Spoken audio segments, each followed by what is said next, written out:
And I would really appreciate it if you would stop Rob Taylor from blathering on and on.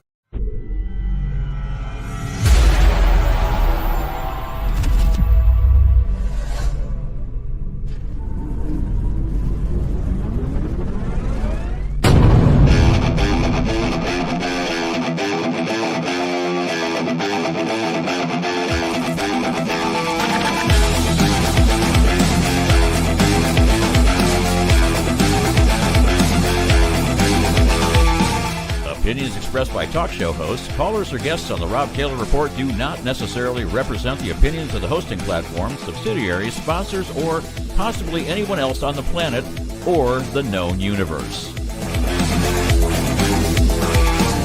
From the tinfoil and lead-lined broadcast bunker on the beautiful southern coast of Oregon, it's the Rob Taylor Report. So strap yourself in. Your weekly political therapy session is about to begin. Ladies and gentlemen, here he is, the nearly famous Rob Taylor. Hey, Coos County. Hello, Oregon, America, and beyond. I want to thank you all for tuning in. I'm waiting for my guest to pop in online here, and I just talked to her a few minutes ago. Actually, I texted her a few minutes ago, and we were going back and forth. I shouldn't even say text, it was email. We were going back and forth in the email, and so I'm not sure what exactly happened to her, but my guest, if she does so happen to get in here today, is going to be Suzanne Gallagher. Suzanne has been working for, I don't know how many years now, for parents' rights in education, and it's something that's it's a very important issue. It was near and dear to my heart when my kid went to school. I mean, there's a lot of people out there who don't have children, and I could see why they just, this isn't an issue that they just give a damn about because, well, they don't have kids in school and they don't realize what kids are put through when they go to the public school. The only way most people know what happens in the public school is usually when they went to public school. But there's a lot of people out there. I've got a lot of friends who don't have kids, and they don't understand how important it is today to, well, you have to give them supplemental education. You have to give them the type of education that that kind of gets rid of some of the indoctrination that's being pushed on kids right now. There's a lot of indoctrination on, and it's happening all over this nation, and it's happening in the most least likely places that you would know. It's weird how it just oozes into different courses, into different situations on the school, and you never know when it's going to pop its ugly head. And what I'm talking about is the wokeness, the woke agenda, which is part of the trans agenda, which is part of the gay agenda, which is part of hate America agenda, and so it's something that we got to counter, and we got to counter. And the only way you can counter it is with more and better education. That's why we got to do things to supplement that education for our kids, because, well, I'll tell you what, if you don't get it right, the leftists in the public education system, and especially the leftists in academia, when they get their hands on your kid, they're going to twist it and turn it, and they're going to subvert it from everything that you taught this child. And it's not a good thing. It's not a good thing at all. I'm glad there's someone out there who's fighting against this. There were several stories that I wanted to cover with Suzanne Gallagher. One being the two teachers and some of the administrators who found themselves in trouble because of some inappropriate conduct that was going on. And so, hey, I think I have Suzanne on now. And so I just have to bring her on and introduce her right now. Joining me is Suzanne Gallagher from Parents' Rights in Education. How you doing, Suzanne? Hey, Rob. Thanks for having me today. No problem. It's did you have any trouble getting in? Well, it's kind of a long story. Are we live? First of all, I need to know that. Yes, we are. We are live. I did my radio show live, and so I love doing this live as Yeah, well. sure. Yeah. So I have to use my laptop today. Technical difficulties. I have those from time to time, but you actually look good and you sound great. Okay, So I'm using my headphones and yep, and I think I've got the lighting pretty good. So let's rock. the lighting is great. I mean, it's funny. People will come on here. I've got all this equipment and I'll do the show and someone will be in their car with their cell phone and you're getting perfect picture, perfect sound. You're like, I don't know why I spent the money. I just should have done this on my cell phone. So this happens quite a bit. Okay. Are you ready for Christmas? Oh, no. Is that a serious question? Seriously? Yes, I'm serious because I'm normally not ready for Christmas, and this year I am way off my mark. Well, I think, Rob, we need to define the term ready. What does that Okay. mean to you? Well, at least having the damn tree up at this point. Oh, You you think? got the tree up? Yeah, I haven't even gotten to that point yet. So, Well, I've got my stand up. My tree stand is up. so you're going to go out and do you get your own tree or do you have one of those artificial ones like I do? Artificial tree, a beautiful artificial tree. It's pre-lit. So I have actually taught classes in tree decorating because I have an interior design business. And so, yeah, I've got this down to a science. And it looks the same every year, but that's that. Don't expect anything, different or more from me. I completely understand. Me and my wife are the same way. In fact, she told me, you need to go get your Christmas presents from me. And I told her to do the same. And, we'll wrap each other, the present we get for each other. Oh, Yeah. thank you, honey. This was a beautiful one. I'm sure I'll be surprised when I open this up on December 25th. So, Right. but, it's easier that way. And sure, a lot less expensive and time consuming of returning packages and stuff. So, Absolutely. yeah. Got it. Yeah. So, we're busy people and I'm, busy people have to, make decisions based on priority. Yep. Hope you're getting messages. I just got one from you, but you've already all those questions for me. Wow, that took a while to get to you. I'm saying.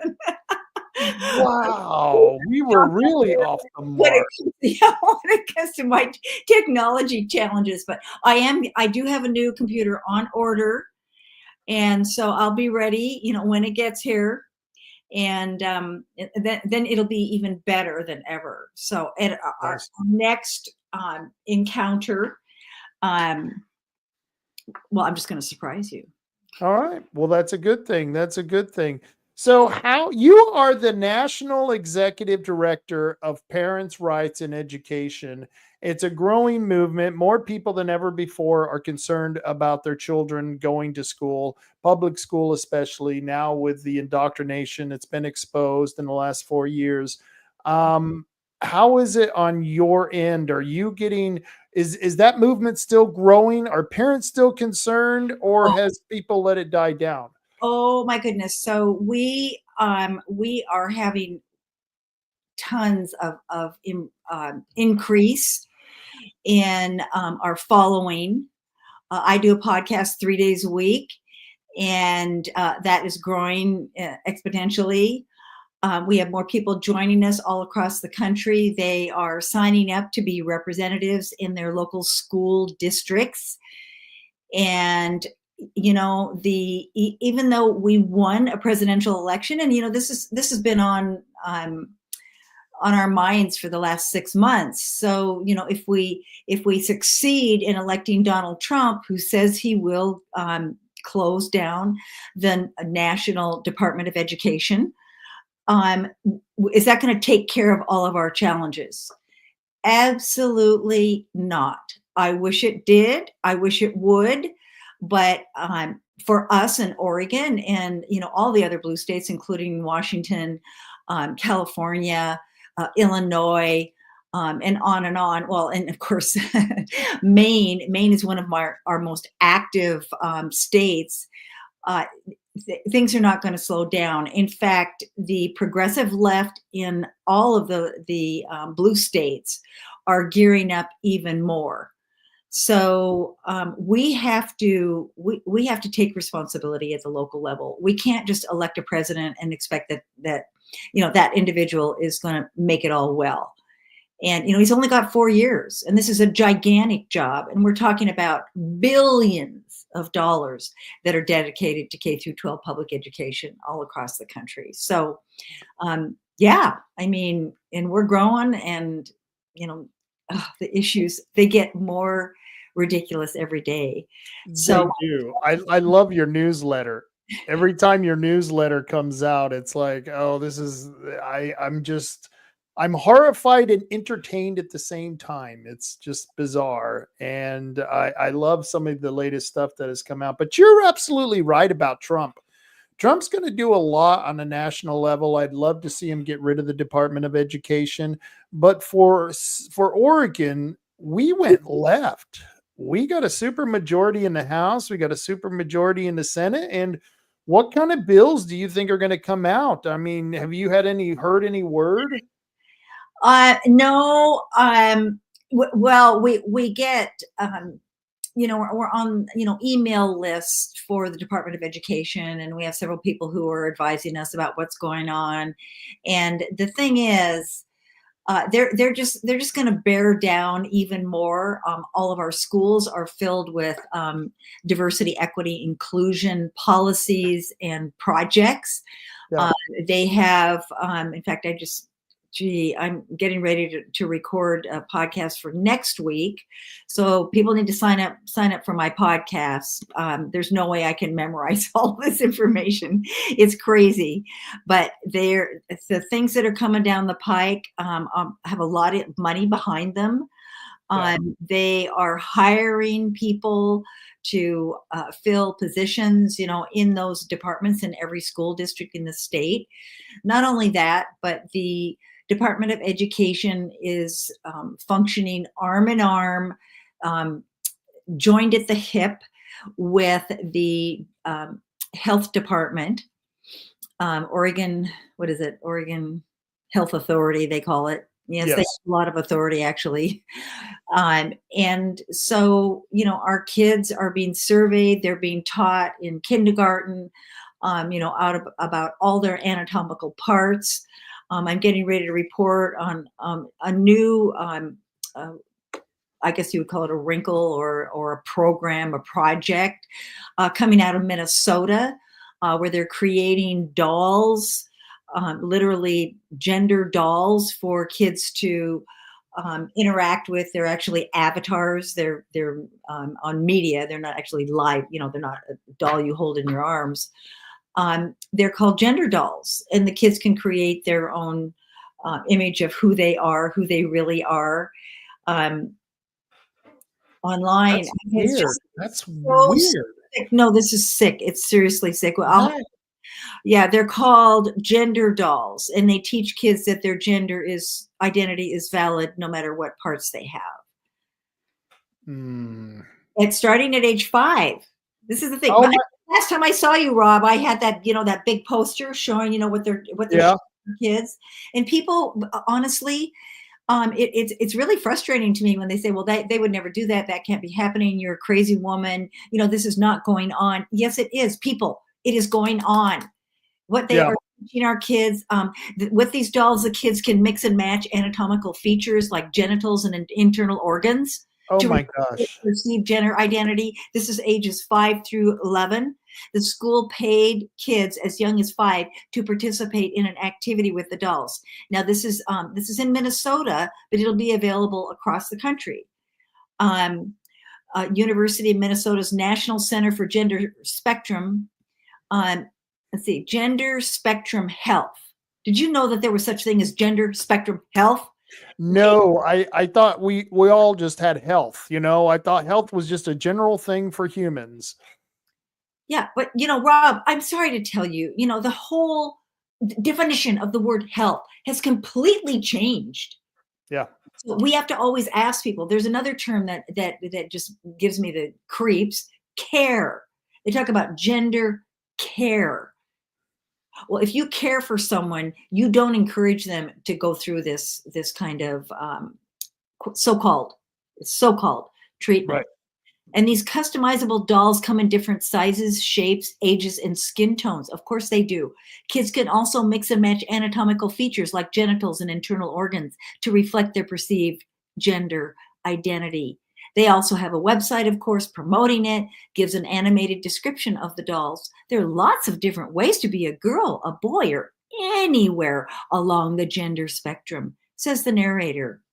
And let me ask you, when they are giving these tests, when they are asking these questions, do they have to notify the parents that this is going on? Well, in this case, for their research, they did reach out to parents of kids, who have, Oh, thank goodness. yes, they did. And they actually paid them to participate in their research to create this program, these dolls. And they're stating that enthusiastically that as we move forward, the plan is to create more bodies, clothing, and you think they were selling them like Barbie dolls at Christmas? Well, it sounds like exactly what you're describing is like something I would go and buy for my granddaughter, the Barbie doll Malibu, the Barbie doll horseback rider, I know this is child abuse, in my opinion. I agree with So you. they're going to be hiring more transgender and gender diverse identified artists. See, because these are not real dolls, they're on, they're like an avatar on an app, and these. So then this tool can be put into the hands of gender therapists who support kids with their gender, quote, exploration. And beyond customizing genitalia and internal organs, children can also choose clothing items designed to be inclusive of all body shapes and sizes. Now, do you feel like you're in the twilight zone yet? Yeah, I do. And I was curious about this. This just happened recently, and they didn't give a reason why. It says even in this news article that unclear circumstances lead to the leave for Oregon's top equity inclusion education officials. And these are top officials from the Oregon Department of Education's Office of Equity, Diversity, and Inclusion. And I was wondering if you knew anything about what was going on with that. What are they? You said they're leaving? I'm not familiar with this. They were put on leave. It says that the two top officials from the Oregon Department of Education's Office of Equity, Diversion, and Inclusion were placed on leave, though the reasons remain unclear. And that's just happened just a couple of days ago. Okay, well, I don't know. That could be good news, actually. That could be good news, right? Look, removed because they're not going, marching to the beat of the Oregon Department of Education. Maybe they've changed their mind and they realize what they're doing is detrimental and not helpful. Or worse yet, they wanted to go so extreme that even the Department of Education said they could. You know what I mean? It's like you don't know. I get it, but honestly, Rob, I would put my money. I'll bet you a shake that they're not being extreme enough. Oh wow! Well, seriously, because look, the schools in Oregon, they're bad. That's where they're recruiting. So people will say to me, Oregon is the hardest nut to crack because it's been here the longest. Yeah. I mean, when I first took this role in 2018, I remember talking with a woman who quit her counseling position at a high school in Hillsboro. And she said, it really got to me when we started having staff meetings and the counselors and some administrators, in the meeting were bragging about how many students they had identified as, being transgender. And they were bragging about it like they're saving these children. Right. And of course, in the state of Oregon, they can talk to our kids behind our backs. One of my most recent calls was from a mom who she and her husband moved into the Lake Oswego area. The homes over there are very expensive, in the millions of dollars. And their daughter was a freshman at Lake Oswego High School, and she joined the GSA club. And they really highly encourage these kids to join the GSA club, no matter if they're gay, lesbian, or what. I mean, they want all the kids to join the club and be allies if they're not actually gay, lesbian, or something else. And this gal came home and she started talking to her mom about changing her sex, and she said that the counselors were talking with her, etc. So what did mom do? Well, mom went to the school. She said, I don't want you to talk to my daughter about this any longer. This is a family issue, and we want to keep this private. It's no business of the school to be talking to my daughter. And they explained to her, no, that they were going to do it anyway, that by law, they were required to counsel her daughter about her desire to identify as the opposite sex. So mom and dad talked, and they decided, you know what? We've got to get her away from here, away from Oregon, away from Lake Oswego, just Oswego in general. Oh, wow. Because of all of the people who are talking to her, her peers, and staff at the school. And so she took her daughter and they moved to Costa Rica to finish high school. Now, what's going on here? No kidding. It's crazy. And if that is happening, then my next question is, excuse me, but I really have a high respect for real estate, professionals. They need to think twice about advertising that they're recommending the school district in the areas where they're selling homes, unless they have done a deep dive into the policies that are going on. If I were that mom, yeah, I'd be looking at at the flyer that I received about my $1 million home and what great schools that they were talking about that my child is in, and I have to actually leave the country. Yeah. And luckily she had the means to do it, because there's a lot of parents who get stuck. Well, you've got it. I mean, most people can't take their kids out of school at all. So this is about parental rights right there. That's parental rights. Now, if That's parental rights. If these parents want to, get this kind of medical help for their children, of course, we don't advise that. We think it's very dangerous. The Supreme Court is looking at that right now. It's just not. It's not safe, medically or emotionally, mental health wise. Well, it just kills me. Sex. Anyone can distort and manipulate a child. This is something that's easy to do. And going back years ago, I don't know if you remember when they were having there was this outbreak of Satan worshipers. All these Satan worshipers were being accused of killing babies, and it found out to be wild stories and stuff. But there were people out there who were telling the stories, you know what I mean, about the Satanists and stuff. And so I can see where if you're not used to this and someone's saying what you're saying, Suzanne, they might look at you like one of those people who were talking about the Satanists. Oh, no, she's crazy. Yeah, I mean, you're right. It is. Well, this is what I say, Rob, when I sit down with someone, who's of retirement age, especially, but even younger, especially men who aren't, that close to the education system any longer. Maybe they have grandchildren, but maybe their grandchildren are in private schools, they're being homeschooled or whatever. They're just not privy to that kind of information. And when I lay these things out and I show them the actual curriculums that are being used, they tear up. Yeah. They are like, oh, they don't want to see it. They're saying, don't show me anymore. I can't take this.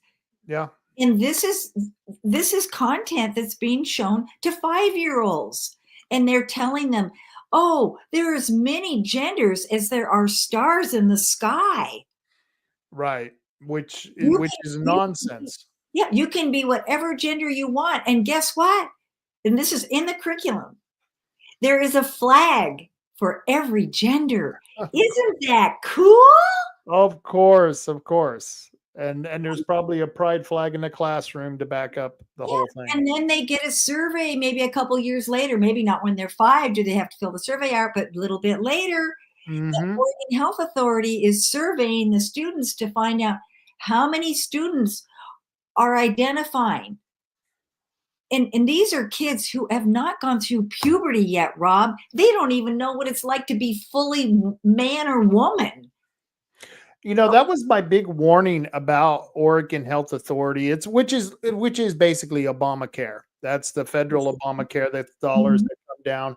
And one of the things that I've been telling people for a long time, once we give up our authority over our own health care, and worse yet, the authority of our children, you're turning that over to unnamed, faceless bureaucrats who are making decisions about our kids, who can't even make decisions on how to deliver the mail, how to run the DMV. These are people who can't do much of anything. And we're going to allow these same bureaucrats to decide what sexuality little Johnny or little Janie is just because of a survey that they gave. And I've been given government surveys, and I'm sure you've taken a government survey or two before.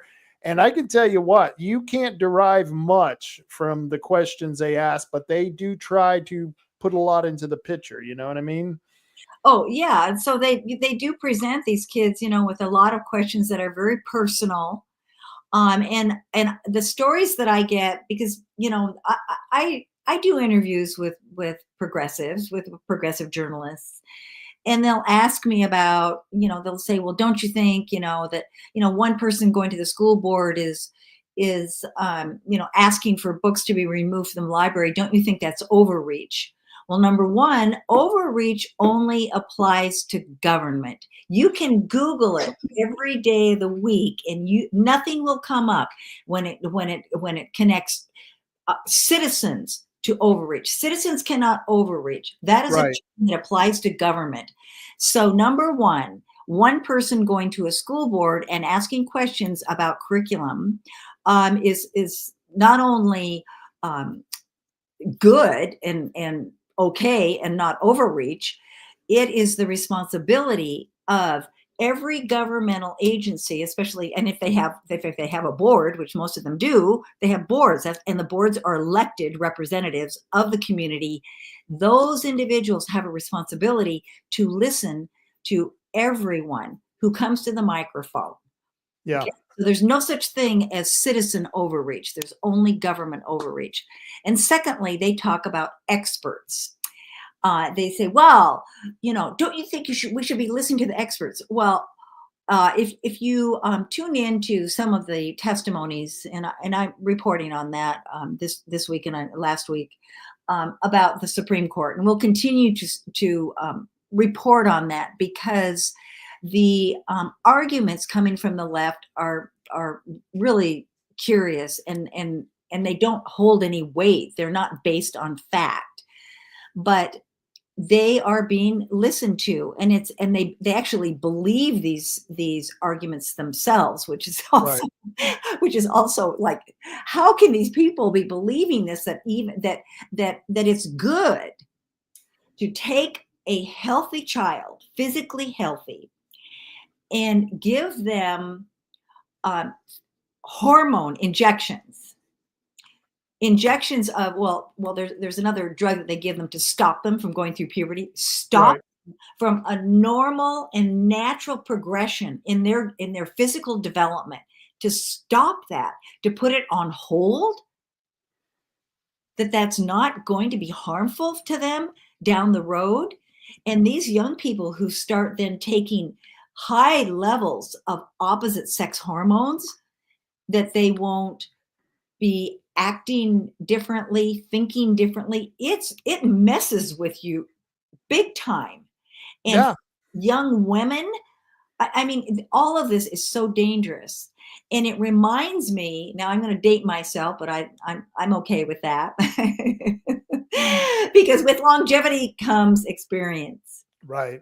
And I remember seeing images after World War II. My dad served in World War II. He was with the Army Air Corps.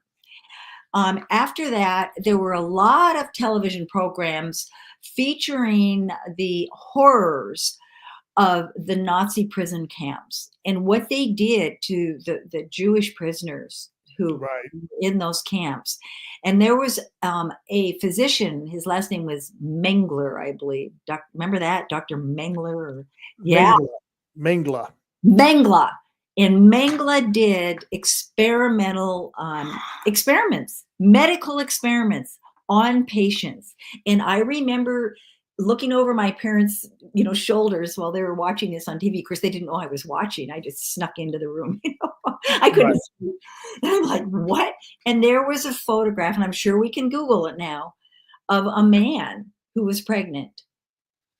Now, that I thought was like so Frankensteinish. Oh, it was very Frankensteinish. The experiments that Mengele did, and yeah, like you said, there were experiments on people's genitalia. They were experiments on special drugs. They had no idea what they were doing. They were just pumping them into people's bodies just to see what would happen. And he had a huge swath of people to test on because he was right there in the concentration camps where he had all the prisoners coming in. Yeah, Horrible. I mean, it was horrible. Well, we're doing that. Think about it. we're doing it now. The States has sunk to the lowest level. What in the heck are we doing to our kids, minor children? We are, first of all, we are taking their parents, adults, and indoctrinating them Right. to believe that this is medical care, that it is going to help their child, it is going to keep them from committing suicide. And by the way, the suicide attempts of young people who have done these things to themselves and discovered afterward that they can't go back because they're told they can. They realize that and they go, oh crap. Mm-hmm. What have I done? What have I done? My voice is low. It'll never change. I mean, this is it's child abuse because they're doing it to minors, Right. prepubescent kids, and then their parents are party to that. I'm surprised you don't hear of more parents jumping off cliffs after they realize what they did to their child.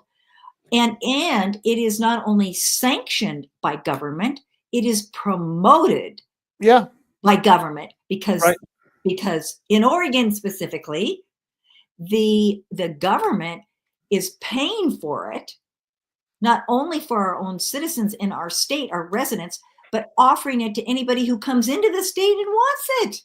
And you and me, Rob, we got to pay for this. We got to pay for an operation that we don't even approve. Yeah, it's worse than being Frankenstein because you're torturing people, but then you're forcing people who don't want the torture to pay for the torture and to have to experience it all at the same time. It's like a whole other level of Dante's hell what they're creating on Earth. It is. I mean, in a minor descriptor of our society at this time, it's uncivilized.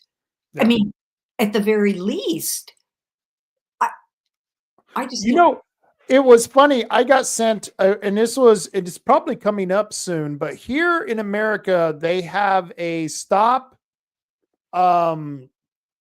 female genitalia mutilation in other countries. They have a day where the FBI celebrates it. Stop genitalia mutilation in other countries because they cut off the women. They mutilate women in other countries, especially African countries, right? And yet here we're doing the same thing. And the FBI, I even wrote the director, well, wait a minute, you're complaining about them doing this in Africa. we're doing it here in Oregon, and I'm paying for it. Yeah. Exactly. It's medical chemical castration. Right. The drugs that they are giving to these minor children, well, and adults, they are sterilized for life. In fact, I have the form from the Oregon Health Authority. It can be signed by a 15-year-old child to give permission for sterilization. I just want more people in the state of Oregon to take responsibility for this. What kind of people are we here? This is not, and I have been, hey, okay, Rob, between you and I, well, and everybody listening,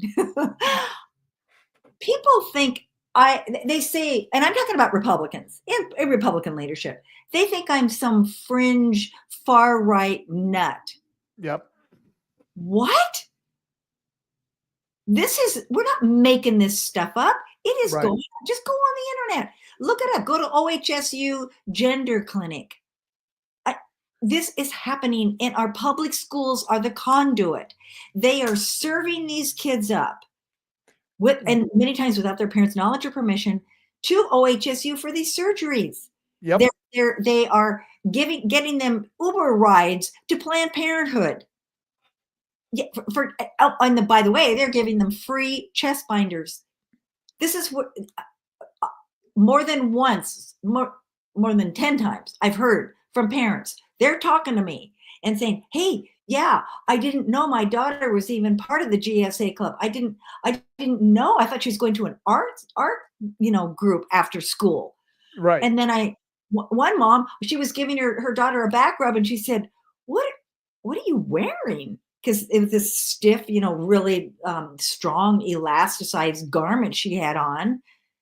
It was a chest binder, which, by the way, is dangerous, can affect your ability to breathe, break ribs. I mean, what in the heck? No girl should be wearing that. No girl in school needs to be wearing that. And it's sad that Oregon is going the whole other way. And I want to talk about it since you touched on the subject. The Supreme Court right now, they've got this important decision. It's based on SB 1, a law that came from Tennessee. And like you said, some of the arguments are just, well, they're a little bit strange of what they're talking about, is that this discriminates against the sex because they were saying that people who use these drugs, these hormones, actually some people need them, who are females who need estrogen and stuff, males who need testosterone. And because this law allows people of the opposite sex to receive those, that somehow it is sexual discrimination based on that, was one of the arguments that they presented. Tell us about this case. Okay. Well, yeah. So, this is the heart of the issue. What you talked about, what you just mentioned, discrimination. It goes back to the original law it was signed into law. Let's see, when after JFK was assassinated, and LBJ became president, and we passed this law to not allow discrimination against minorities. It was the 64 Civil Rights Act, right? Is what you're talking about? 1964 Civil Rights Act. And I was a kid at that time, and I remember I had studied the Constitution and Declaration of Independence, Constitution, U.S. history in school, and I knew that everyone should be created equal according to the Constitution. All men, and women, of course, are created equal under the law. And I thought it was kind of odd that they were going to add an amendment to the Constitution specifically protecting one group of people, which was pertaining to skin color, race. Right. And I just thought that, I thought, why do they need to do that? It's already in the law. The discrimination is not legal. Okay. For all men are created equal. Okay. So since then, politically, all kinds of minority groups have jumped on the bandwagon, and they have successfully added a description of their minority status to the list. So essentially, I mean, you and I are represented by a variety of groups, right? So for Right. religious protection, based upon our anatomical sex, we're protected. Based upon our race, our skin color. I mean, white people should be protected just as much as, dark skinned people, or, I mean, so essentially, we're not only protected under one of those categories, we're protected under multiple categories. Correct. Right? So Right. how can one discrimination go against another? Because guess what? We're all now back under the umbrella of being protected based upon our status, whatever it is. Whatever it is. Whatever it is. So in the early 70s, and I took a trip recently, and on my way home, we had a layover in San Francisco, and we were coming from Mexico, so we had to go through customs. And I don't know if anybody out there has been, through customs in San Francisco. Have you lately? There's this No. And the new terminal is called Harvey Milk. Oh, It's boy. named after him. It is dedicated to him. The hallways are covered with photographs of rallies and la. It's all about Harvey Milk. So I'm walking through there and thinking, I'm not sure I know enough about this guy. I know something. I know he was involved in politics. I know he was an activist. I know he was his main issue was gay rights. I knew all of that, but I thought I need to know more. I need to know the details. So I got on the plane, and there it is. There's the Alaska Airlines movies that were available. So I watched the movie Milk. It's titled Milk, and it's on let's see, Prime. So it is available. I think it's like $4 to rent it. Yeah. It's worth watching. One of my most recent podcasts is all about that, and what he stood for, and what was the result of that? What was the issue at that time? And the issue was that he and his partner wanted to be accepted. Their lifestyle, their relationship. They wanted their relationship to be accepted. That was it. That was mainly it, which really is not something that government can do. No. Government cannot force people to like someone else, to accept them or whatever. This is a cultural thing. But he wanted to use the force of government, an agency of force, to force people to accept him and everyone else like him. And they were successful in doing that. And they shamed people into going along, voting for him, supporting him, etc. That's why you had a whole terminal dedicated to the guy, is because that was a total virtual signaling to everyone out in San Francisco. We're going to make sure no one ever forgets this guy. Exactly. Now, when we look at this issue, we have to be objective, okay, about what were the results of it. What has, down the road, what about the consequences? Because, a lot of laws are passed and they don't work out so well. And we need to be smart about this and say, okay, has this hurt people in the wake of the law having been enacted? And the truth is, yes, it has.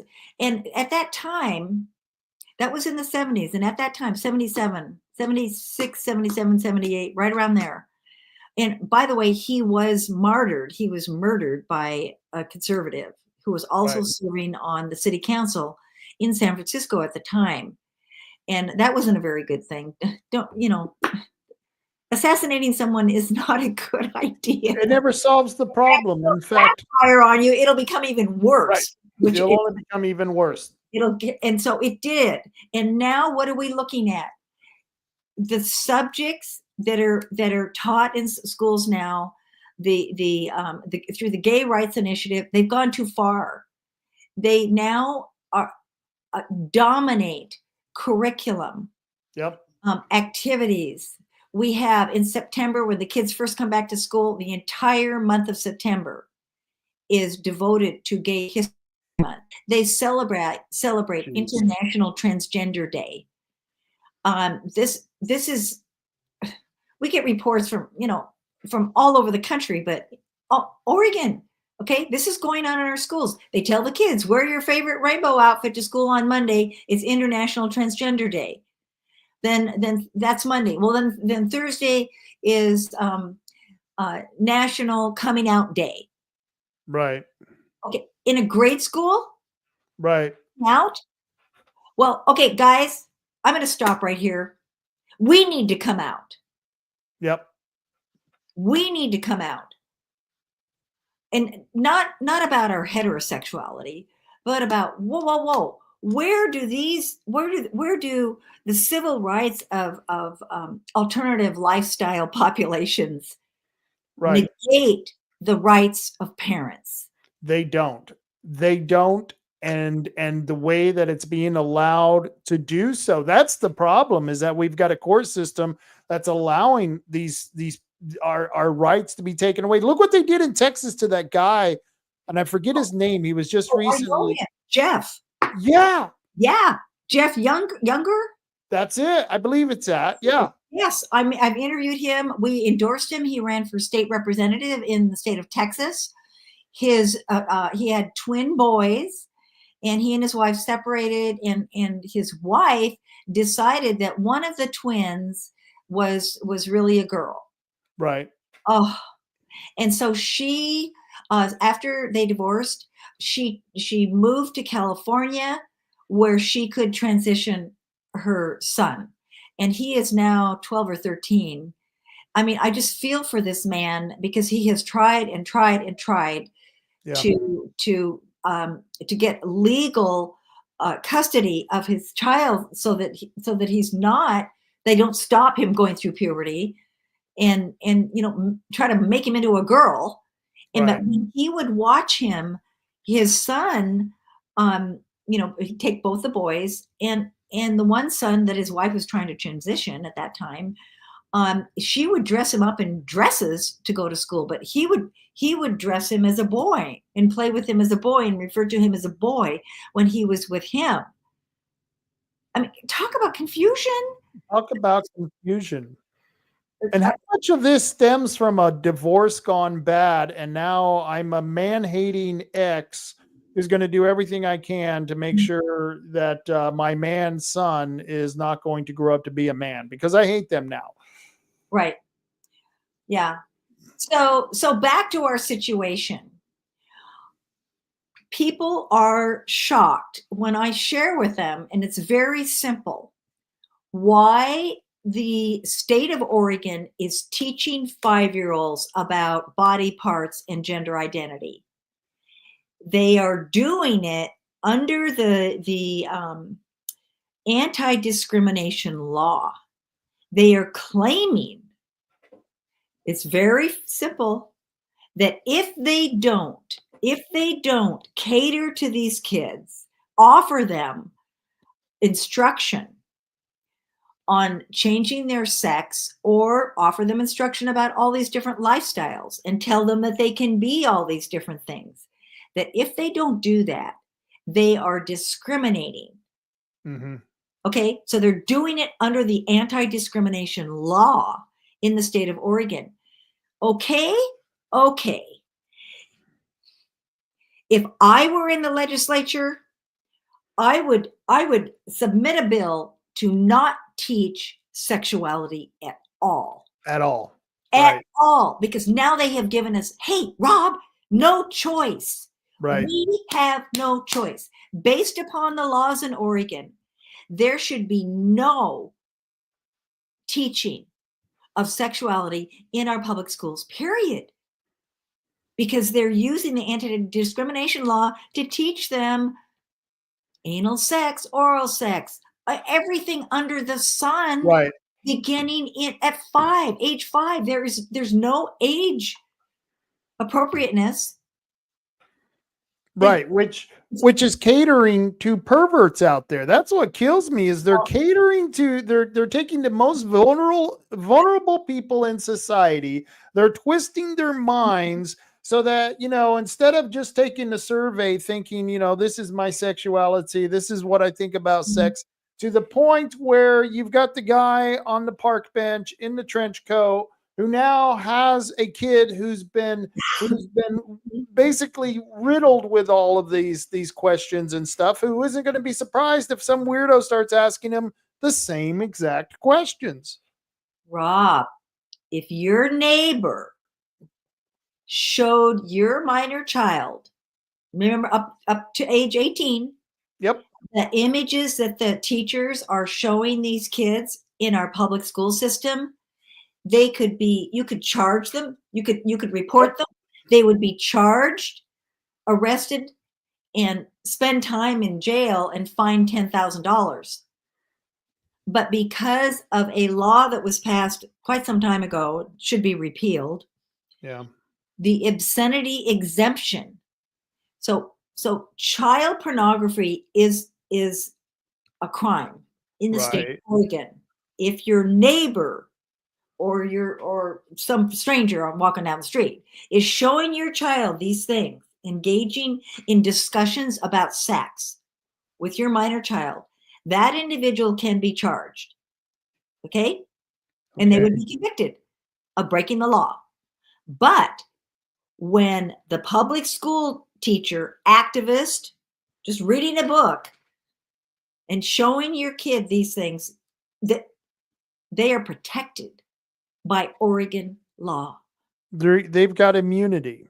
They do. Not only wow, that is screwed up. School, in the public schools, K through 12, and museums and libraries. Libraries. So the staff, they don't have to be a teacher necessarily. Any staff in the school is protected. Right. So, I mean, okay, so what are we doing about this? What are we doing? I'm talking about parents' rights. What we're doing is taking over school boards. That is our initiative. That is our 2025 mission. And particularly in Oregon, but any other state that is similar to ours, where we have our elections, on the odd number years. And in the state of Oregon, it's especially challenging. Yeah. Those elections are challenging because they're very short. The timeline is short, and the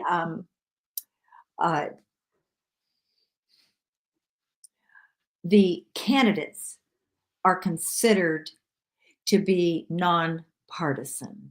Right. So you don't know who they are, really. They say, sometimes they even lie. They'll say things, to get your attention, to make you think they love kids and all this and that, and they want to protect children and blah, blah, blah, blah, blah. And so we don't know who to vote for. Now, we have on our website, Parents' Rights and Education, what we call the pre-score. It's PRE for Parents' Rights and Education, and then the word score. Nice. The pre-score. We want everybody to take the pre-score. Everyone. When you take that pre-score, your score will be registered by a bubble signifying where you are located on the map. So it's state by state, national project. If you are a candidate, you can be listed as a candidate, and we will support you. We will create for you a free URL, in other words, a web page that you can add to your campaign page. stating that you scored 100% for parents' rights and education issues. It's way cool. It's so cool. So all the That branding, is very cool. yes, and you can use that branding in your campaign. And not only that, we also, those individuals who win their elections, then they become elected officials, and we continue to support them and show that they scored, what they scored in their pre-score. And we are creating an alliance, a national alliance of those individuals who scored high on the pre-score. They are part of our national alliance. So that's a very generalized overview, but it's awesome. That is good. That is really good. We We've got the North Bend School Board. We took it over. There were a bunch of leftists on there. They had a superintendent who was pushing critical race theory and nonsense. And so we got rid of most of the school board. Now we've got 6 conservatives out of 7, 6 of them. And one was appointed just recently, but they lost another leftist and were able to appoint a conservative. So we got 6 of them there. But this next coming election, 3 of them are up for election, and the left is hot to get those seats. Okay, so we can help those candidates. We need them to go on our site, take the pre-score. We'll contact them. I'll interview them on my podcast. This is really, really important. And we've got a big event coming up in March. We're going to bring some top speakers. One speaker is coming all the way from London, but we've got top speakers. We also have an arrangement with a broadcast network who are going to help us promote it with ads, everywhere for an entire month in advance. Nice. So, lots of exciting things. I can't reveal all of the details. I'm not quite ready to make those specific announcements, but this is big. And I want to see Oregonians step up. We have a small donor giving program. It's $12 a month. We just ask people, give $12 a month. Oh, listen, think about this. If we had 500 people in the state of Oregon, just in the state of Oregon or nationally, that would go to cover most of our media expenses per month. Just 500 at $12. So we need you guys. You got to give $12 a month. Certainly you can give more. People will say to me, well, you should increase it. No, we don't need to. We don't want to increase it. You can increase it as an individual. You can give more. Well, we're not going to say no. So we have people who give $100 a month. They give 25. They give 50, whatever they can give. We also have, donors who give, because we're a 501c3 nonprofit organization. So people can give more than that. In the state of Oregon, we have a political action committee. If candidates want us to help them, raise money for their campaign, we can help them. They don't need to create their own PAC. We have a PAC. Let me ask you, Susan, because I know with the PAC, if they give you $100, they get a discount on their taxes, or they get. Oh, well, sure. Yeah, you file that with the state of Oregon. You file it with the state of Oregon. Okay. You get a receipt, for that you gave, $100. You can write that off. It's actually a tax credit in the state. It's a tax credit, right? $100, people should be giving that $100. Now these are kids that we need to protect our kids. Now people will say to me, oh, well, I send my kids to private school, or I'm homeschooling, or whatever. Yeah. But you know what? 80% of the children in our state, all across the country, 80% will be graduating from a public school. Yep. They affect our culture. Guys, we cannot let this continue. It's barbaric. Did I say uncivilized before? No, cross that out. It's barbaric. It's barbaric. Yes. It's barbaric. What you're doing is barbaric. What are we doing? Our founders would be. Oh, I know. Our founders would be disgusted if they knew what was going on. They would say, you got to be kidding me. This is, right. They'd be crying. They'd be sitting across the coffee table with me crying. just like the others that I talk with. And we have one other designation that is new, and that's a Yep. 501c4. So we're covered all across the board. Nice. And those are not tax deductible contributions, but what the C4 does is it allows us to do political activities across the country, only to the tune of about 40%.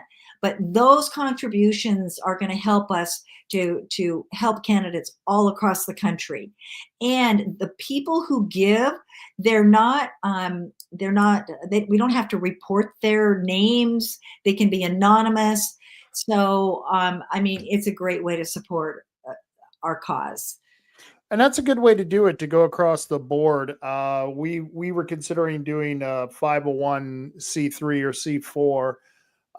We've got a political action committee for one of the organizations that I was working with recently, the Oregonians Against Wind Turbines. You know, those damn wind turbines, you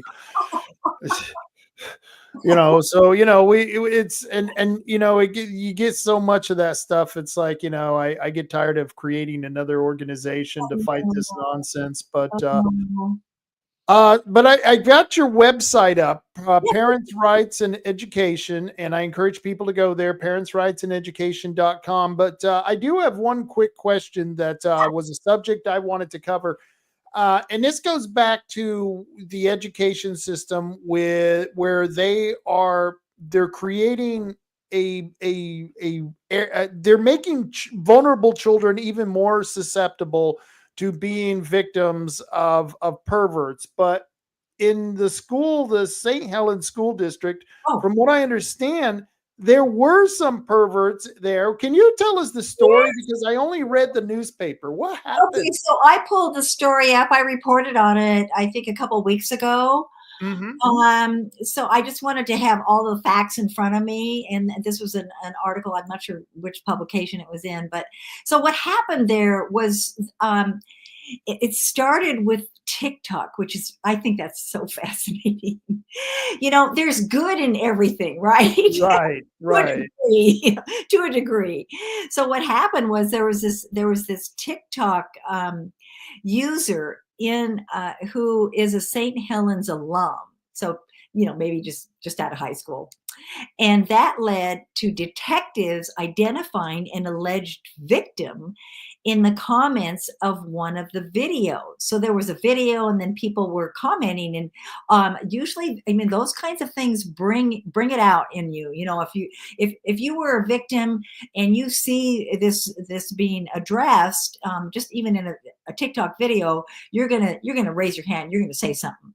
Right. This is why it's so important, Rob, to stand up, to tell your story. And by the way, we have a tip line on we get calls and people submitting stories every day on our website. That's what it's for. We are the voice for the parents and citizens in every school district in the country. And if you need a platform, you need to tell your story, let us know. What is your story? That's great. That's great. I'm glad you have that. Oh yeah. And so we also, we will interview them. We will promote them. So this victim made some comments about the videos, and from there, then that was reported to the local police. So that's really important to know too. As a citizen, what do I do with this? Well, first of all, when you have individuals in your school who are actually still teaching and functioning there, and you don't know anything about it, and they were supposedly, have victims that they were sexually, victimizing these kids. Well, you want to know about it. Like, why are they still working there, number one? And how come nobody told me about it? And so what's good is that the citizens, their antenna went up. If something ain't right, then you got to do something about it. You'll know if it ain't right. You'll know. How can this be? How can this be going on? So from there, detectives found and interviewed additional victims and witnesses. So they came out of the woodwork, basically. So I'm going to go back a little bit in the article. The school district, this is what happened. So in St. Helens, the parents got together and they went to the school board, and they're holding the school board accountable. They're saying, what's going on here? So the upshot of it was that 2 individuals, one currently working at the high school and one who had since retired or quit, were arrested. And both were accused of sexually abusing multiple students for several years. Multiple, because they're going to keep doing it. If they get away with it, they're going to keep doing it. Now, You're damn right.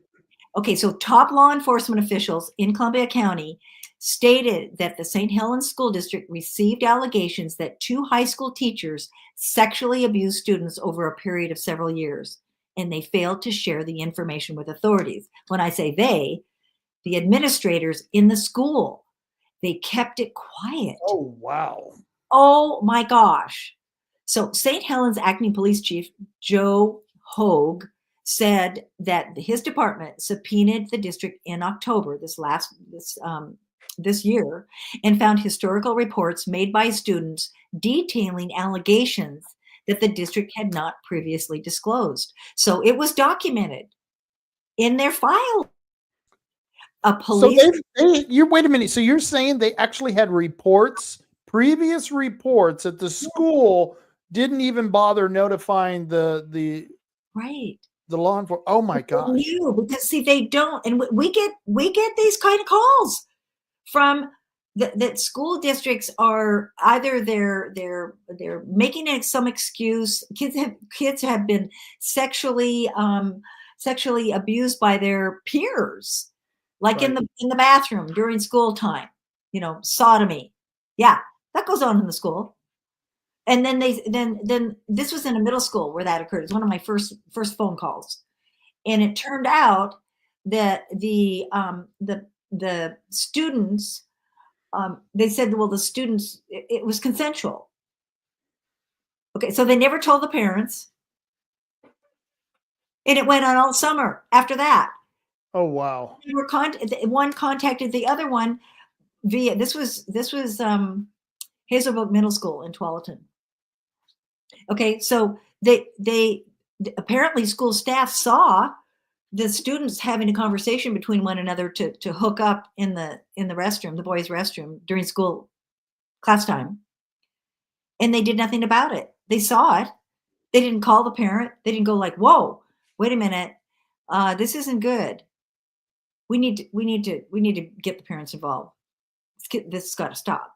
Right. So why do they do that? Because they don't want to draw attention. They don't want the community to know that any of this is happening in their school. That's my take. Okay, I think you're right, and there's a reason why they wouldn't want it to have to people to see this, because when they're asking kids about their sexuality, they're getting this personal with children, and they're being and now there's a law that says they can talk to your kids about sexuality. They are indemnified from any prosecution or criminal suit if it's pornography, and the fact that the kids themselves, are probably, they do things themselves. yeah.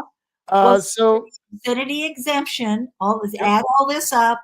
It actually, the teaching that they're doing at such a young age, it does qualify as grooming. yeah. It does. You're right. It is grooming. So this is what took place now in St. Helens. The school district never informed law enforcement or state officials about the reports of sexual abuse. And that is required by state law. Now that's according to Hogue, the acting police chief. Joe Hogue is his name. Right. He said there were multiple historical reports made to high school administration from 2019 to 23. So that's a long period of time. That's a huge period Over of time. 5 years. 5 years. Yeah. Okay, this also corroborated the victims' statements that detectives had previously received. So they had received some victim statements also. So teachers and school administrators in Oregon are required to report allegations of sexual abuse. Allegations. They don't have to prove it. Right. But they're supposed to report it to the police. They're not police officers. It's called mandatory reporting. Hello? Right. Okay. And of course they don't want to report it, because then people are going to say, well, then we don't want you having these discussions with our kids. And if they report it, then it will be in the news, and that'll look Yep. bad. So And they it'll don't look bad. get it. Okay. So Hogue stated that the investigation, began with the TikTok user. Okay. He also went on to say that these comments began naming Eric Stearns, a current teacher at the St. Helens High School. And during the course of these interviews, a second teacher's name, now retired, but that came up as well. So the parents so put yourself in the community's spot. These parents are freaking out. They're Yeah. like, what the heck? And they're calling their children who've graduated. They're like, did you know about this? Did you know about this? Now, a lot of kids, they don't want their parents to know because they don't want them to go to the school. You know how kids are. Yeah. Oh, mom, you always go to the school. You're always complaining about something, blah, blah, blah, blah. So people have a tendency to want to look the other way and just get the heck out of Dodge. Yep. And not have to, be uncomfortable. But we got to start being more uncomfortable. Why? We need to, damn right. Harmed over a 5-year period. Okay. That's messed up. That is what kills me is all this came from a TikTok post. I mean, how you would think how benign a TikTok post, and then from one little post, Right. you've got 2 teachers now, a former one and a current one, who have been indicted, from what I understand. They all They've actually, been indicted. Yeah. Wow. And now this is what it said, that dozens of enraged students and parents gathered outside St. Helens High School for a second day of protests. I mean, they're mad. I'm so proud of those people. Good. With calls for St. Helens School District Superintendent Scott Stockwell, high school principal Katie Wagner, and all the school board members to resign. And they should.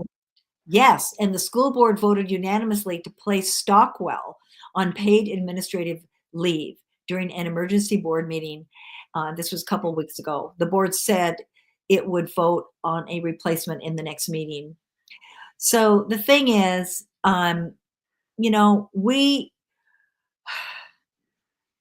confrontation, controversy, it's not fun. No. But we got to do it, guys, because the school is a government agency. And we can't just assume that everyone there has our kids' best interest at heart. We can't be naive about these things. What did Reagan say? Trust but verify. Trust but verify. We have to be more conscious of what's going on around us. Look, I don't want to be talking about human body parts, sexual body parts, on a public level. I'm an interior designer, for Pete's sake, Right. I get it. These are conversations that I've had in the last 5 years that I never wanted to have. And yet it kills me because I'll get the trolls on Facebook saying, Rob, there you are talking about these trans people again. And it's like, but I didn't create this situation. I didn't create the subject. No, we don't want to be talking about it, but we have to, people. Yeah. And our tax dollars are supporting it. They're paying for it.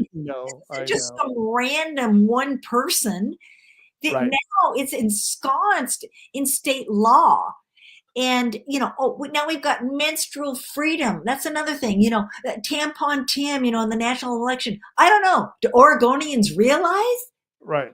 Our representatives voted? They voted and the bill passed. So Republicans voted too. They did. In fact, in boys' restrooms. Yep. And all the Republicans in the House voted for that bill to put tampons in the boys' restrooms. Righty, guys. They have names. I mean, seriously? Yeah. Now, are they going to come back, next session and repeal that? I mean, it's crazy. Yep. It's got to stop. Costs us money.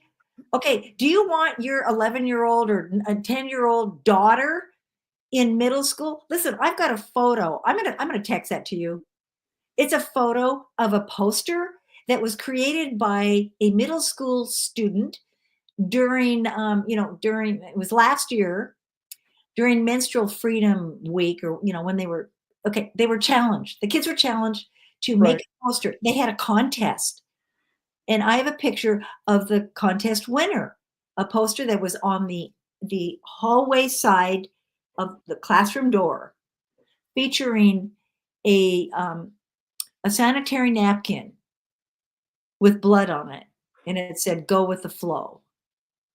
Oh my God. Celebrate menstrual freedom. Okay, so what do you think little boys are doing? Huh? Oh, they're asking the girls. They're being taught this in Right. in a mixed class. So all these kids, and you go out on the playground, what do you think the boys are saying to the girls? Have you gotten your period yet? Right. It shouldn't What? even be. None of Yeah. their business. They Right. know that these little boys are even talking about this, and then they're analyzing. Oh, I wonder which of the girls are menstruating this week.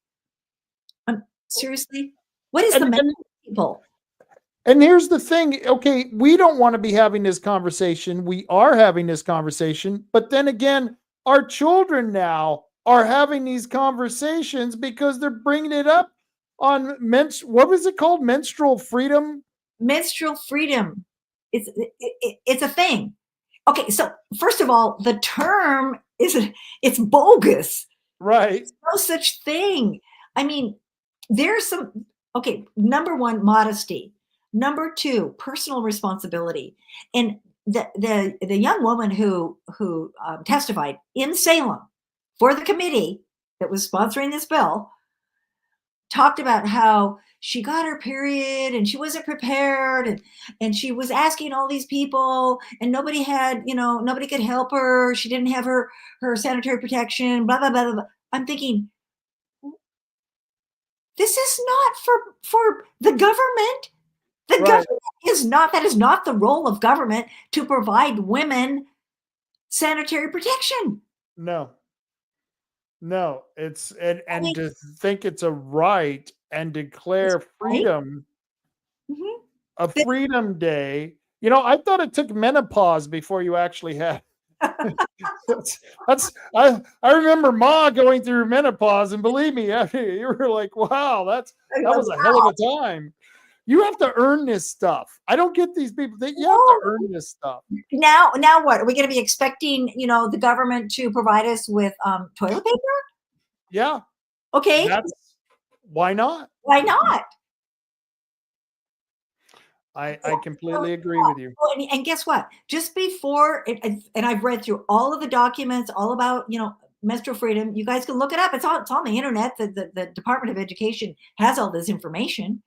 Okay, so before they leave school for summer break, they encourage gals to take home enough supplies, not only for themselves over the summer for their cycle, but for all the other women in their household. Oh my. Well, sure. Oh wow. Yeah. Oh, wow. So what is going on here? What is going on here? Well, the sad part is I went to the men's restroom in the Coos Bay Library, and they have a tampon dispenser in the men's restroom, free tampons. It was completely empty. Sure. I guess there was too many men on there. We were celebrating Menstrual Freedom Day. But yeah, I took a picture of it and I sent it out. It was funny. It was happening right before the election, and that same taxing district for that library was asking for a levy for a new library building. It failed by a huge percentage. And I think that picture had a little bit to do with it, because I think people saw that and were just. Oh, yeah, we got to vote no. I mean, we've just got to vote no. Yeah, it's crazy. Yeah, it's crazy. Okay.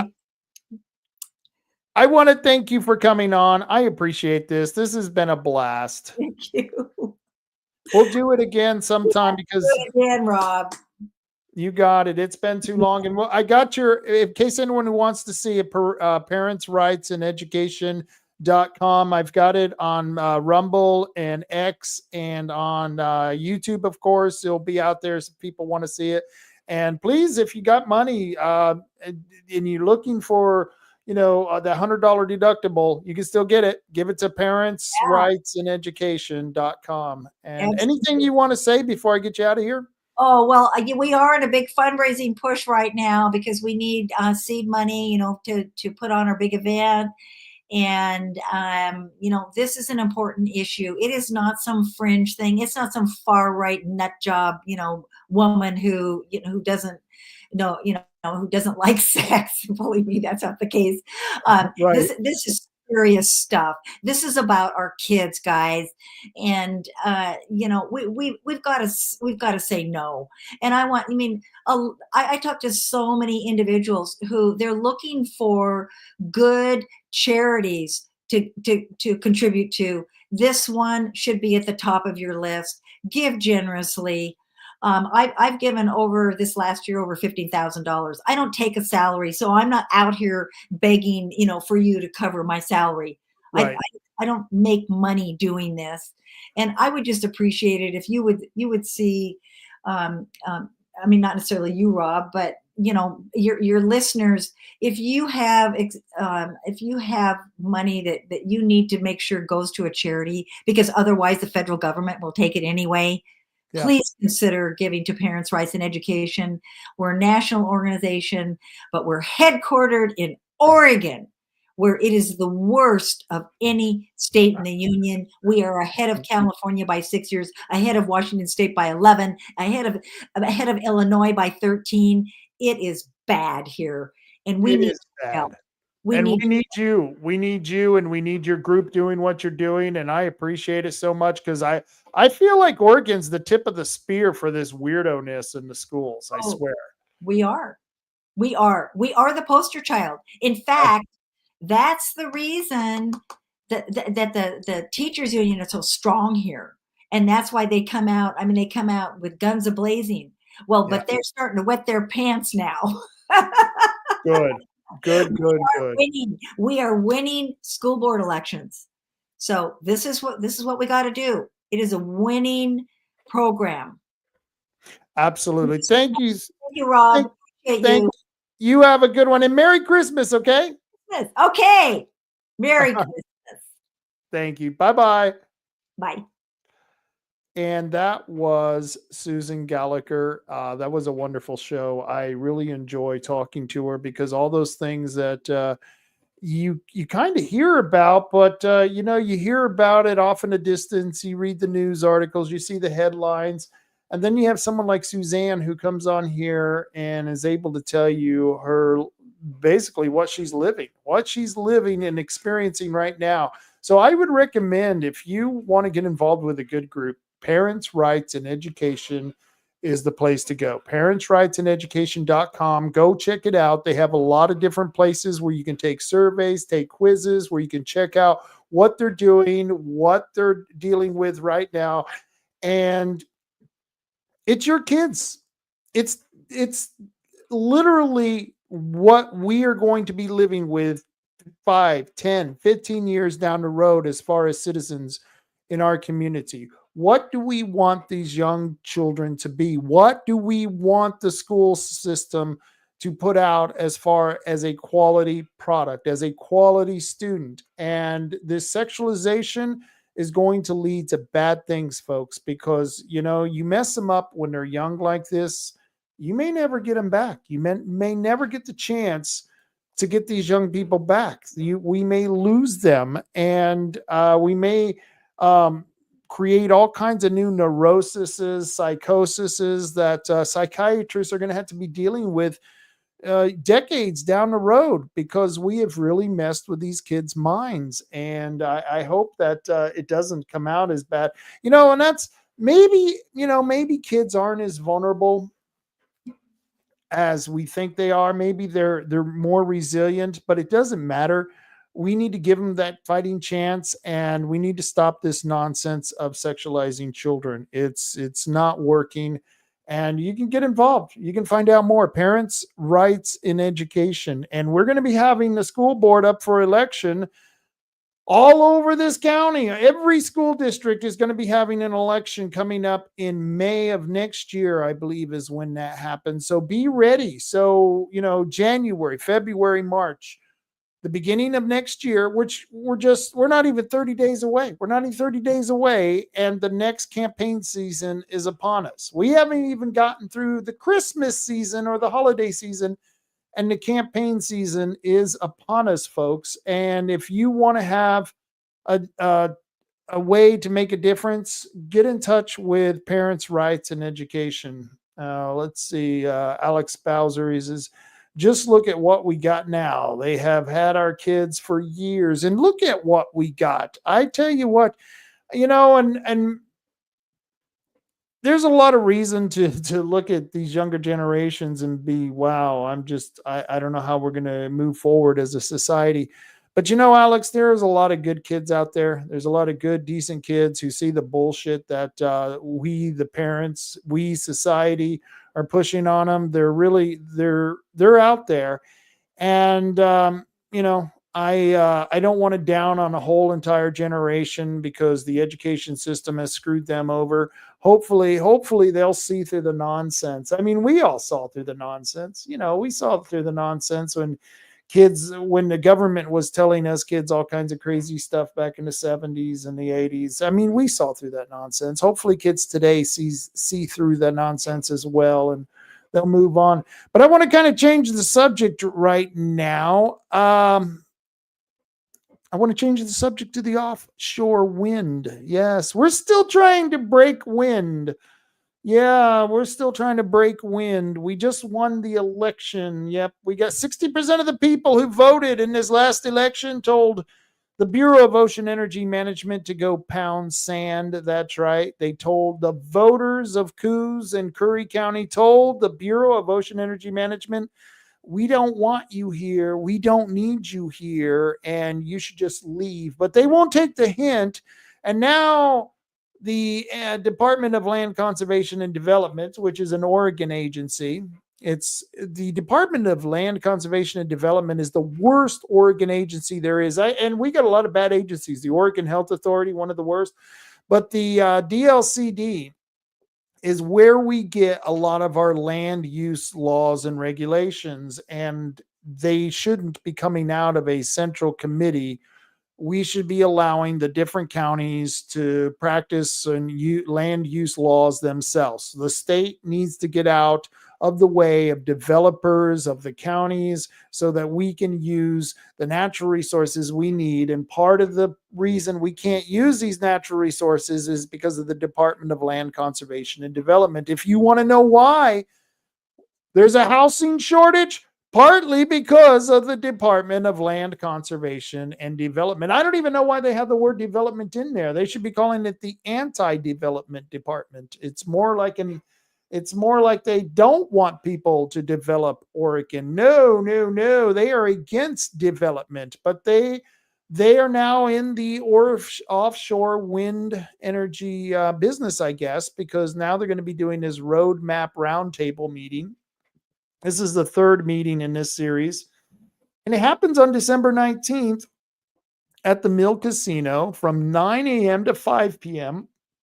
I don't know why the hell they're going so long, but I guess they really want to hear from us. So I'm going to be there that day, and hopefully not at the blackjack tables, hopefully not there, but I will be at the Mill Casino to check out this meeting, the Roadmap Roundtable meeting. And I would ask that all of you who can make it, do make it, because you need to tell the Department of Land Conservation and Development that you don't need a roadmap for windmills, because the only road that they should be on is the one that takes them out of town. That's right. That's the road you need to get on, Mr. Fat Cat bureaucrats. Yes, you need to get on the road that takes you out of Coos County, because we don't want your wind energy. We don't need your wind energy. And we've already voted against it. But they're insisting on having this meeting. So you need to go down there and tell them exactly what I told you. To let them know that we don't want these wind turbines, and that they don't need to make a roadmap. They don't need to make a roadmap because we don't want them. It's plain and simple. I don't understand why it's so hard for some of these agencies to realize it's kind of like, it's like when there's a girl who likes you and you don't like her, but she won't leave you alone. She keeps calling you and she keeps annoying you, leaving notes on your car, and you're like, man, chick, give me a break. I'm not interested. I'm just not into you or something. That's what it's like with BOEM. It's like they just won't go away. The Bureau of Ocean Energy Management, they're that really ugly broad who won't leave you alone. I mean, are these people that desperate? I don't know. It's a lot of money involved, but I do have a special sponsor. All my sponsors are special, but this one is especially special. And of course, that is 3H Tree Service. If you've been watching my show or listening to my radio program for any time, then you know that 3H Tree Service has been one of my sponsors for quite a while. They're great guys. They can come out and take care of all those problem trees that you have. You need to get rid of some trees because they're infested with bugs. They're diseased. They're a liability. You don't want the branches falling on your neighbor's car or in your garage. So what do you got to do? You got to take them out.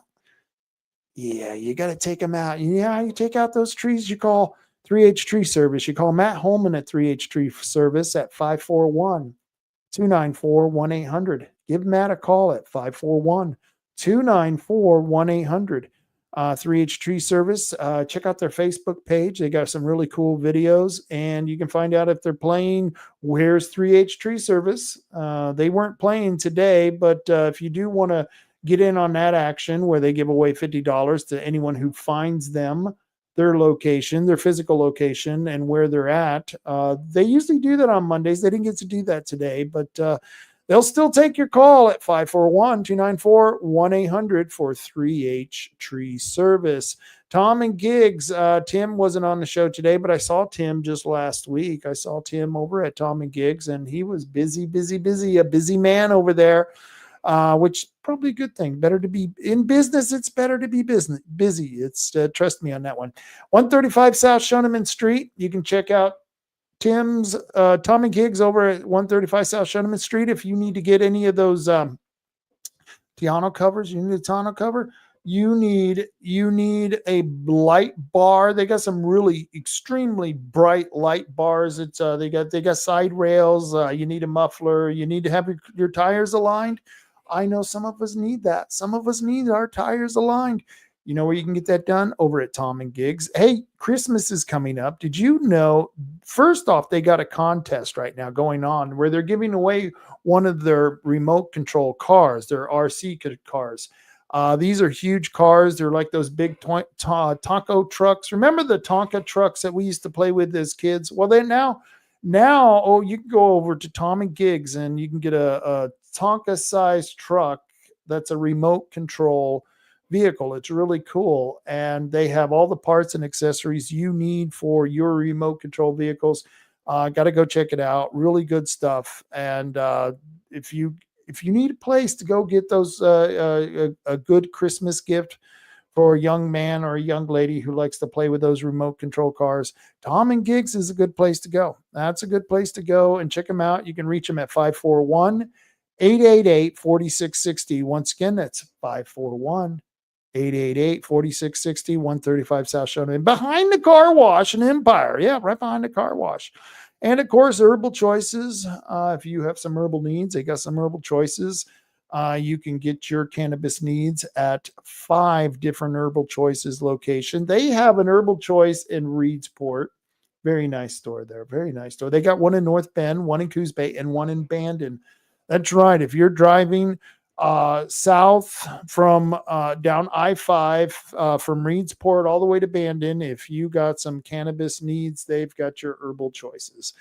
And at Herbal Choices, you can always find a nice, polite bud tenders that can help you out with all of their products. They've got well-lit stores with well-lit parking lots. And one of my favorite places to go, Herbal Choices dispensary, that I think is much better than some of the other dispensaries out there. Much, much better. Herbal Choices, the right choice. If you need an Herbal Choice, you got an Herbal Choice.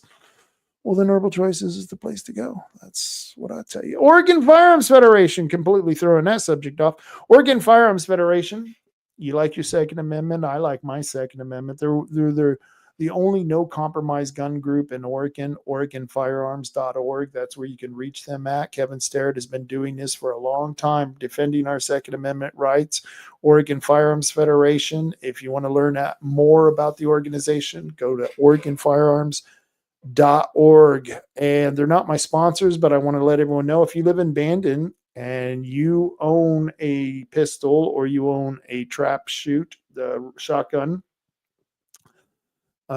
that you can go trap shooting with, they've got a 5-stand trap shoot. They've got pistol range, and you can become a member over at the Bandon Gun Club and find out more at thebandongunclub.org. I'm not even sure if these folks are open, Tioga Sports Park, but if they are open, because it's all based on volunteers, you can go check them out at tiogasportspark.org. Once again, that's tiogasportspark.org, and they're on Highway 101. That's right next to the dump. Instead of going right, you just take a left at the dump. When you take when you turn off to the dump, you go to the left. Don't go to the right. The right will take you to the dump. The left will take you to Tioga Sports Park, and you can sight in your rifle there. Yeah, that's really good. I want to thank you all for joining me.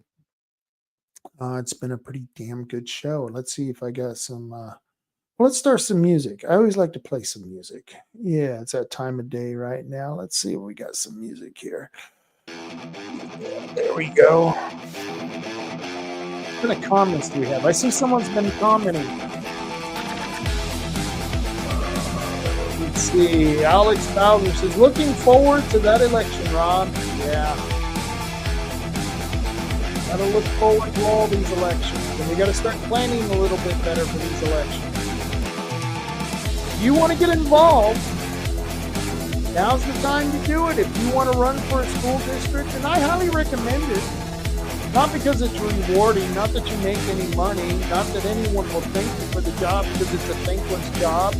In fact, you'll find people get angry at you because anytime you're on a committee, you're going to make decisions that people don't want to hear. That's okay. That's all right. That's why we want people who are like-minded on the school board. So I recommend it. If you are interested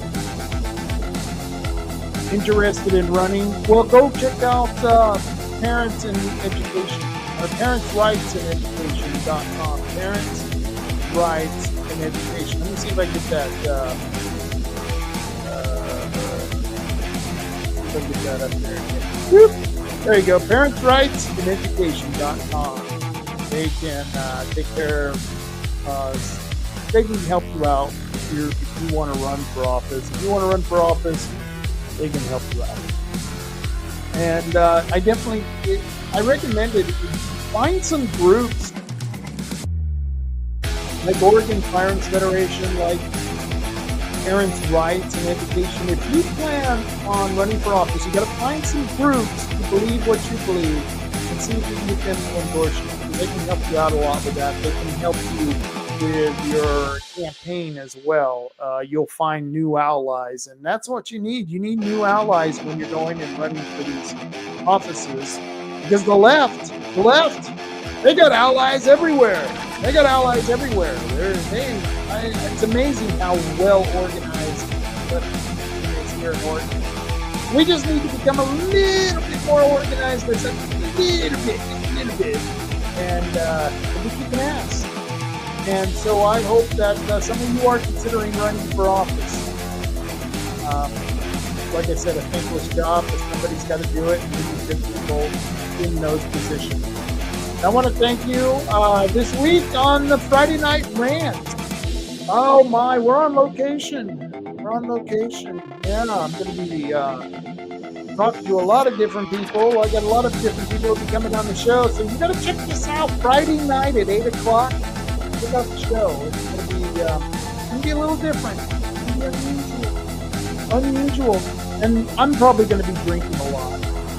Yeah, I'm probably going to be drinking a little bit on Friday. So tune in on Friday. Friday at 8 o'clock on Rumble, X, or YouTube.